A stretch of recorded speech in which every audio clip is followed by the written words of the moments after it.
F&B outlets caught breaking COVID-19 rules, including one that served beer in metal teapots.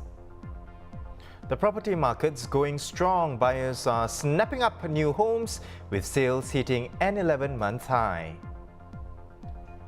And freezing wages. UOB says it's keeping salaries at current levels and limiting hiring. Hello, you're watching The Big Story, coming to you live from the Straits Times newsroom. I'm Haryanto Diman. And I'm Olivia Quay. You can, of course, subscribe to the Straits Times channel so you never miss a single episode. Now, 0 new COVID-19 community cases was reported for the second straight day earlier today. But there were 6 imported cases who have been placed on stay-home notices upon their arrival here. Today's count of 34 new cases takes Singapore's total close to 57,500, and more details will be released tonight. Meanwhile, 23 F&B outlets in known hotspots were caught for flouting COVID-19 rules during inspections over the weekend. The Ministry of Sustainability and the Environment revealed many of the breaches involved groups of more than 5 people seated together or mingling between tables, as well as serving and consuming alcohol past 10:30 p.m. One example, an F&B outlet at Orchard Road was found to serve alcoholic drinks from metal teapots after 11 p.m. to 13 patrons. The teapots contained beer, and the bottles of beer sold by the restaurant were concealed at the bottom of the fridge storing drinks. Another example, an F&B outlet at Jurong East was found to have allowed 8 customers to sit together at a long table within the premises. MSE said government agencies are reviewing the breaches and appropriate enforcement actions will be taken. Checks were carried out at a total of 149 outlets. Just last week, 7 F&B outlets at popular night spots, including Lenoir and Coyote Ugly, were fined $1,000 each for failing to comply with safe distancing rules. Psychologist Dr Geraldine Tan explains why some people break the rules amid a pandemic, especially at F&B outlets. People go in there with that awareness that, okay, I can take off my mask. Oh, but it is also a place to socialize, which many people are craving for. So they push a bit of boundary. Okay, let's go in as a group of 6 or 8, and you sit at that table and I sit at this table, and I push it a little bit more, and never mind, we'll just say that we are family, and but they're not.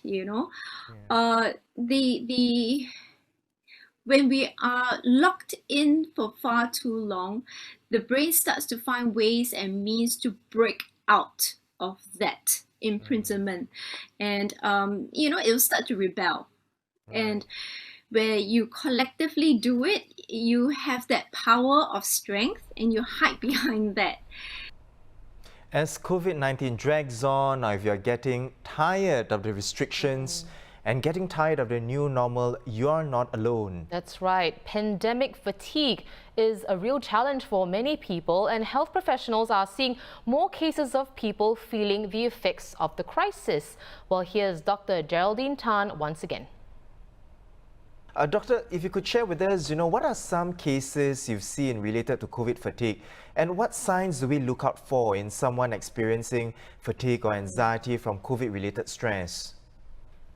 Yeah, there have been more and more cases over the last few weeks coming in for irritability, a lot of anger issues that they have never experienced before. And they cannot understand why they are experiencing such anger. There's another bulk of them that complain of insomnia. So they come in and say, Jerry, I can't sleep. I keep waking up in the middle of the night. So these are a few things that they come in complaining about. These can be cases that have already been ongoing, and they start to develop such signs and symptoms. Others have been discharged for many years, and they come back and say, I don't know why I'm feeling this way. My depression, my anxiety seems to have come back with a vengeance, and they feel very disappointed. There are others. There's another big group which is really feeling this, which are our young students, especially those taking the national exams, who have heightened anxiety, very, very stressed.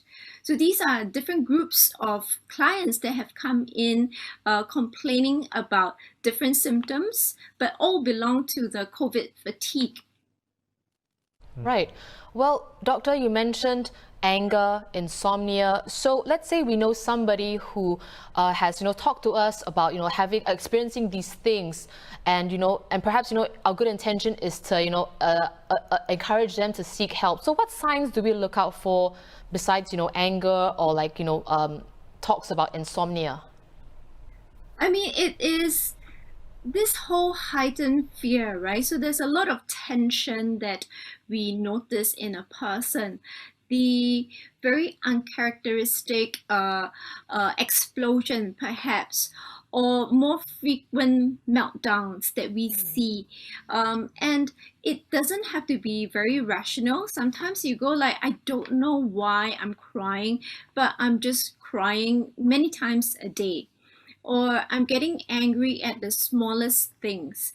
So when we see that there is a difference in their behaviors, in how they present themselves, we can ask them, is there something going on? Would you like, someone to kind of check in with you or talk to you? And we encourage many of them not to wait until there is an issue, because by the time they have an issue, you're waiting for a diagnosis. But we don't want to just give a diagnosis when, in actual fact, talking about it, expressing yourself can just help to ease during this period of time. Right. Well, Doc, of course, these are unprecedented times. It's very much a learning process. So in such circumstances, in what ways will fatigue progress to something worse? And what are some symptoms or conditions that we should be concerned about? Yeah, so emotions are a strange thing, right? When it is prolonged and you have heightened anxiety, you have heightened negative emotions, it plays on the mind and it stays on the mind. And sometimes the body and the brain forgets how to relax. It forgets how to recalibrate itself. So it then shifts into a more serious form. And for some people, if they're very vulnerable, becomes depression or anxiety. Or if they're already predisposed, that means they have history of depression, anxiety, or some mental health issues, it can move into that quite quickly. Doctor, let's shift a little bit to another topic. Now, given Singapore's low community cases of late, but continued strict safe distancing rules, do you think that leaves people more frustrated? Where there is no end in sight, I think the brain is very confused, right? It's like, I want it to all end, but I don't know when it would end. It's being imprisoned without knowing what your jail term is, right? There's no end in sight. So that kind of plays with the mind and go, this is hopeless, this is helpless, I am stuck. And it does eat into whatever, strength and energy that we have left. So that's why it causes us a lot of fatigue. And many of us would recognize waking up in the morning and go, hey, it's more of the same thing. And, it's winter on my mouth every day, all the time, because I have to wear a mask on my mouth, but that is not normal under normal circumstances. Well, thank you so much for your time, Dr. Tan. It's a pleasure to speak with you.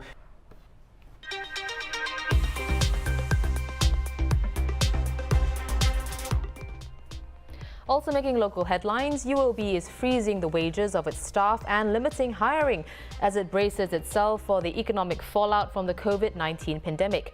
In response to media queries, the bank said it's keeping salaries at their current levels for now and will revise its stance as the external environment improves. And on hiring, it will take a disciplined and selective approach to any new headcount increases, with new appointments to be approved at the most senior levels. Chinese tech giant Tencent has picked Singapore as its beachhead for Asia, joining rivals Alibaba and ByteDance in the race to build up their presence closer to home after setbacks in the US and India. According to people familiar with the matter, management at Tencent had been discussing Singapore as a potential regional hub, and geopolitical tensions accelerated its plans. In a statement, Tencent said it will open a new office in Singapore to support its growing business in Southeast Asia and beyond, in addition to current ones in Malaysia, Indonesia, and Thailand. It's recruiting for various positions, including tech and business development, and its hiring site shows that it has dozens of job openings here for businesses like cross-border commerce, cloud computing, and esports. 2 Singapore Civil Defence Force officers were sentenced to 10 weeks jail today over their involvement in a 2018 ragging incident that led to the death of a full-time national serviceman. Nazan Muhammad Nazi was found guilty last month of acting negligently by failing to prevent his subordinates from carrying out the ragging activity. His colleague Kenneth Chong Chibun, who had pleaded guilty in July, was given a similar sentence. Nazan's lawyer told the court that his client intends to appeal against his conviction and sentence. The Singapore Sports Hub announced that sporting and lifestyle activities can now take place at the venue with the conclusion of the temporary housing project for migrant workers. The 100-plus promenade, Stingray at Splash and Surf, Sports Hub Hard Courts and Skate Park will open to the public on Monday, while the OCBC Arena will be open from tomorrow. All venues have undergone extensive disinfection and sanitization prior to reopening. But the Lazy River and Kids Water Playground at Splash and Surf, Sports Hub Fitness Studio, and Shimano Cycling World remain closed until further notice.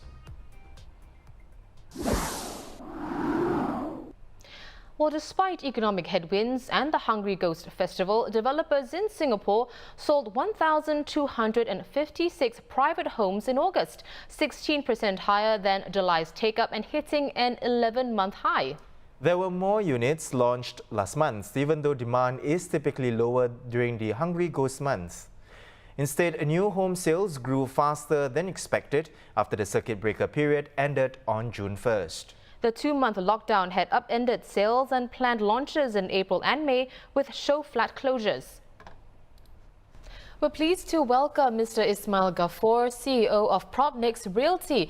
So Ismail, why do you think there is still demand for new private property given that we're experiencing our worst recession and that perhaps we should be more prudent moving forward? I mean, I've got no doubt about these buyers are prudent to start with. First and foremost, these are some of these buyers who probably have been waiting on the sideline for some time. And right now, they are taking advantage of the current property market because indeed it is a buyer's market and developers are pricing the properties sensitively at the launches. Many of the new launches, the prices are attractive enough. And when we look at it from the interest rate, today we are experiencing one of the lowest interest rates. So it is always good for those people who can afford.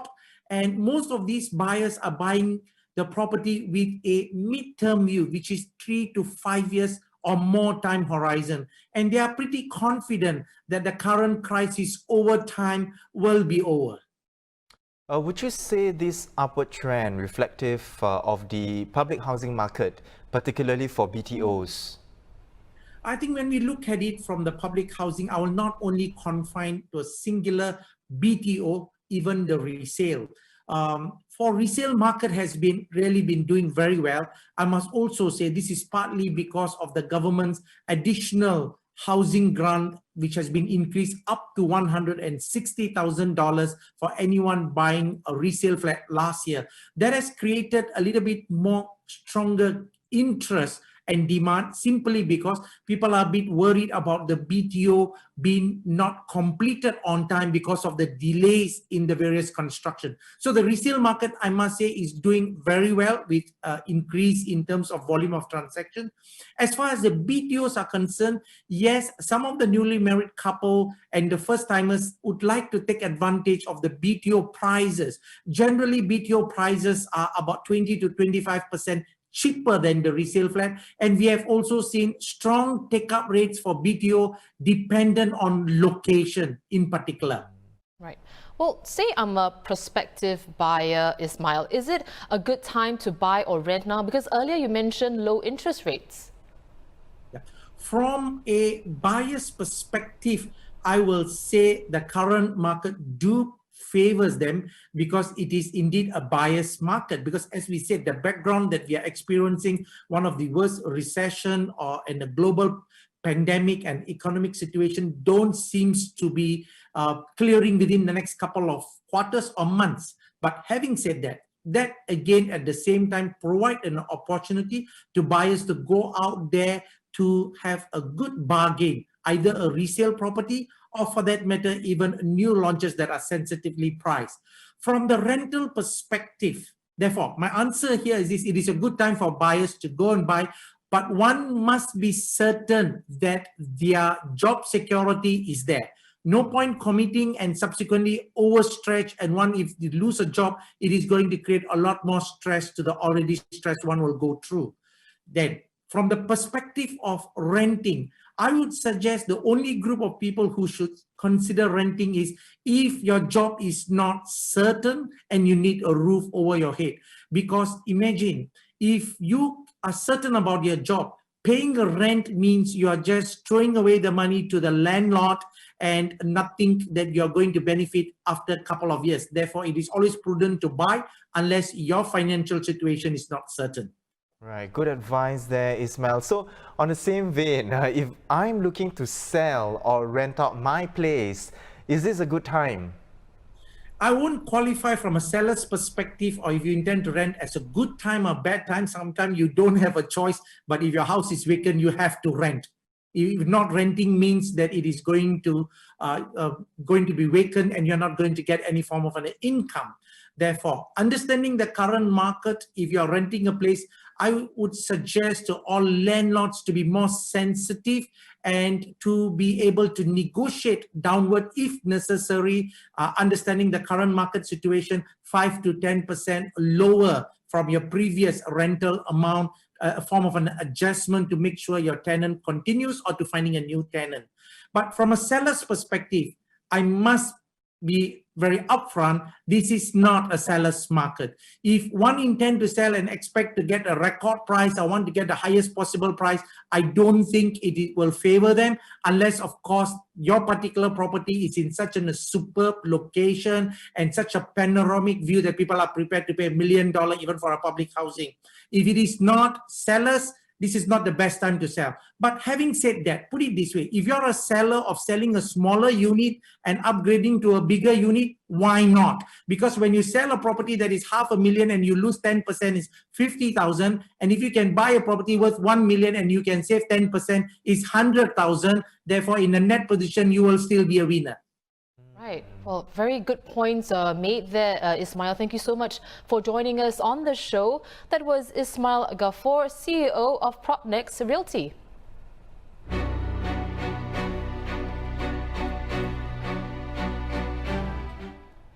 Taking a quick look at the global headlines, South Korean Prime Minister Chung Se-kyun said today that the country will secure early supply of the coronavirus vaccines for 30 million people, or 60% of its population. Mr. Chung added while the authorities were looking to inoculate South Korea's entire population, uncertainty around the vaccine's safety, efficacy and development was limiting its investment. The government will negotiate with the relevant international organizations and vaccine makers to secure the early supply of the COVID-19 vaccines and would buy more as the development proceeds. A U.S. Court of Appeals gave the green light for the Trump administration to expel hundreds of thousands of nationals from 4 countries who had been granted protected status for humanitarian reasons. In a 2-1 ruling, the Ninth Circuit Court of Appeals said a federal court in San Francisco had erred when it issued an injunction protecting more than 300,000 immigrants from El Salvador, Haiti, Nicaragua and Sudan from being deported from the U.S.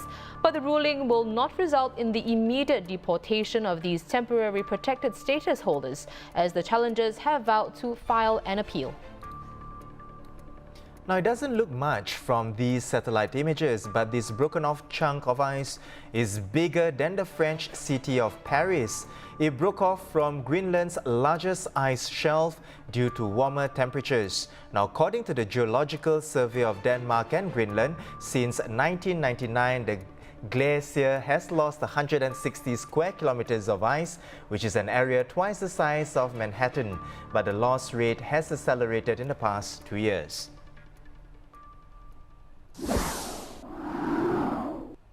Well, those are our top stories for today, and for more news and videos, you can of course visit straitstimes.com and subscribe to our YouTube channel by hitting the red button below.